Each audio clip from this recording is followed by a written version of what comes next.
ఎందుకంటే ఆ గొడవలు యాక్చువల్గా మోహన్ బాబుకు మెయిన్ ఇష్టమైన మన పర్సన్ ఎవరు, మంచు విష్ణు. ఆయన అంటే చాలా ఇష్టం. కాకపోతే ఏంటంటే ఇక్కడ మంచు మనోజ్ సపరేట్గా ఉంటాడు, వాళ్ళ ఫ్యామిలీతో ఉండడు. వాళ్ళ భార్య అంటే ఇష్టం కాబట్టి ఆమెతో ఏదో వేరే రూమ్ తీసుకొని అక్కడ సపరేట్గా ఉంటాడు.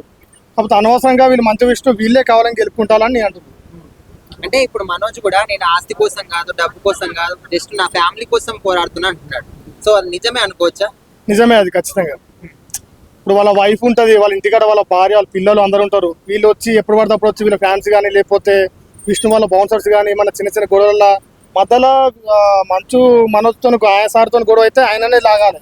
అనవసరంగా వాళ్ళ భార్యను వాళ్ళ పిల్లల్ని మధ్యలో లాగితే ఆయన ఖచ్చితంగా ఆయన కూడా పెడతారు, రియాక్ట్ అవుతారు ఖచ్చితంగా.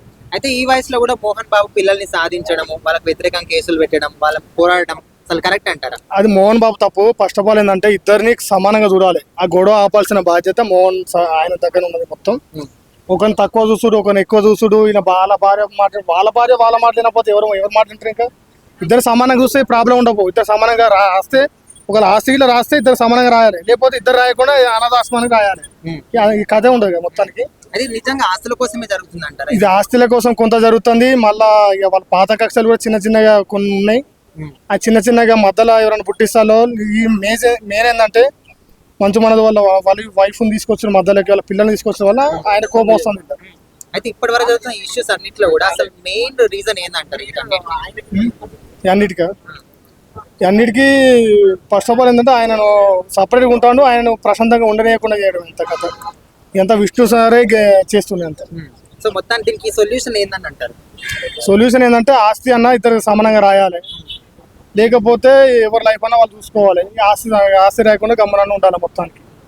అనవసరంగా ఆయన పేరు యాక్చువల్గా మనోజ్ అన్న చాలా మంచోడు.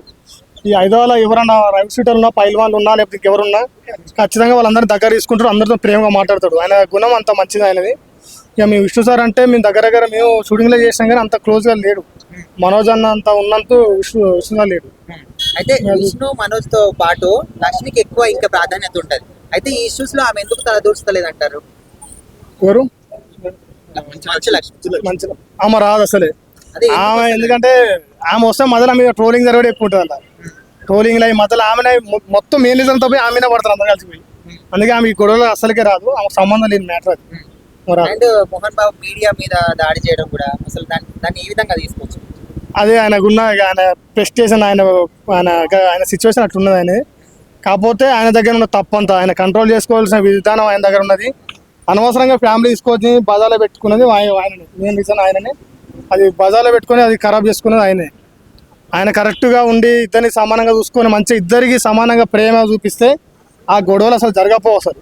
అందుకని మన దగ్గర నార్మల్ జరుగుతాయి, అది ఇక్కడ జరుగుతాయి. మన నాన్నగిట్ల మంచిగా అందరినీ సమానంగా చూసుకుంటే ఆ ప్రాబ్లం ఉండకపోవు. ఇప్పుడు నార్మల్ ఇంట్లో ఒక పెద్ద కొడుకు చిన్న కొడుకు పెళ్లి చేసుకుని వెళ్ళిపోతారు, వాళ్ళ లైఫ్ బతుకుతారు. ఇద్దరు కలిసి వాళ్ళకి గెలుపుతాంటే ఎవరు ఊరుకుంటారు? అందుకే మొన్న మనజన్న ఇంటి మీదకి పోయి ఆయన చేసినది కథ రివర్స్ అయిపోయింది.